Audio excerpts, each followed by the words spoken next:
another episode of excitement, fun, entertainment, and infos, all in one package. Fasten your seatbelts. Welcome to the show. Ladies and gents, please welcome Rami Ali. Rami Ali Comedy Series. Episode 8. আমরা যে হুজুগে বাঙালি এটা কিন্তু আমাদের কাজে কর্মে সবসময় প্রমাণ করে। এই দেখেন, এই মহিলাটা কে? সে কি আসলেই একজন সেলিব্রিটি? তার সেলিব্রিটি হওয়ার কি যোগ্যতা আছে? কিন্তু এই বেকার মানুষগুলোর অবস্থা দেখেন।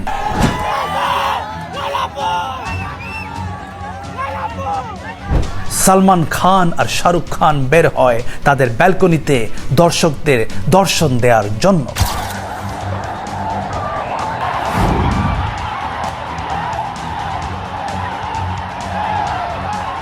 কিন্তু এই পাগল মহিলা নিজেকে কি মনে করে?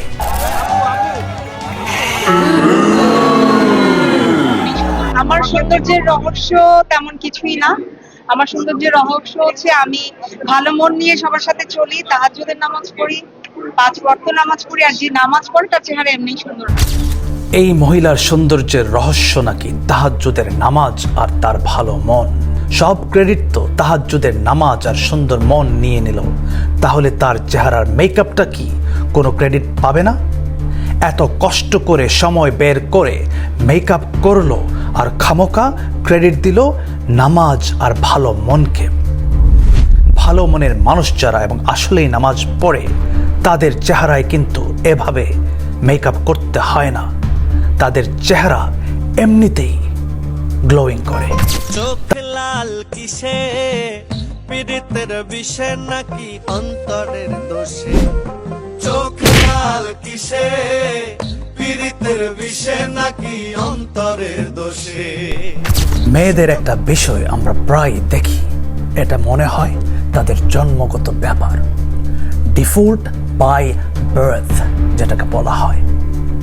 আর সেটা হচ্ছে যেসব পুরুষেরা তাদেরকে বেশি গুরুত্ব দেয় ওদেরকে তারা পাত্তা দিতে চায় না, আর যারা তাদেরকে একদম গুরুত্ব দেয় না এবং এড়িয়ে চলে, মেয়েরা অটোমেটিক্যালি ওই পুরুষগুলোর উপরেই ক্রাশ খায় এবং তাদের প্রতি দুর্বল হয়।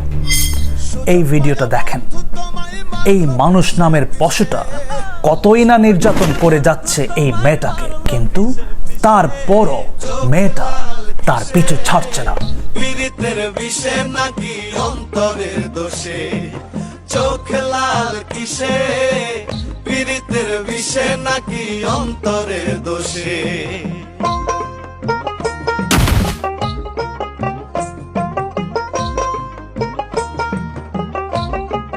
এখানে আসল ঘটনা কি আমি জানি না, তবে আমি যে উদাহরণটা দিয়েছি সেটার সাথে অনেক মিল রয়েছে।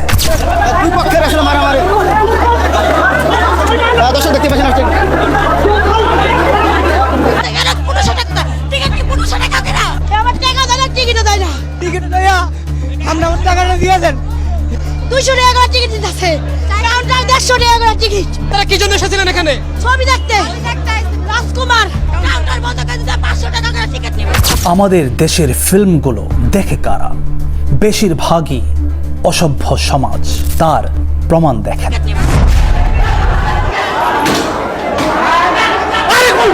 দর্শক, আপনারা এই মুহূর্তে দেখতে পাচ্ছেন যে পুরো মধুমিতা হলে এক ধরনের তাণ্ডব চলতেছে। টিকিট নেই, ব্ল্যাকে টিকিট বিক্রি করার কারণে কিন্তু একেবারে পুরো মধুমিতা সিনেমা হলে এক ধরনের তাণ্ডব চলতেছে।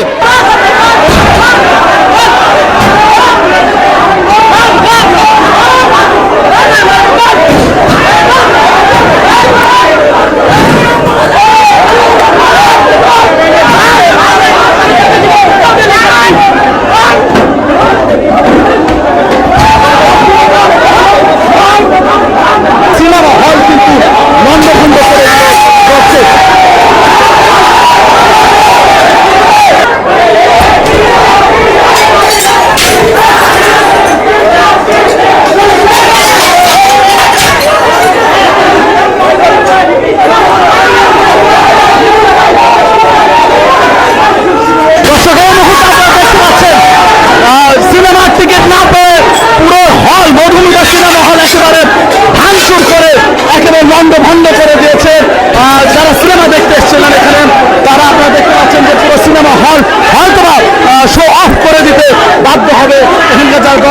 তারা। এই জন্যই তো আমি প্রায় বলে থাকি যে আমরা যদি বাংলাদেশে জন্মগ্রহণ না করতাম তাহলে এই সমস্ত বিনোদন থেকে বঞ্চিত থাকতাম। Thanks for watching our comedy series. See you in the next episode.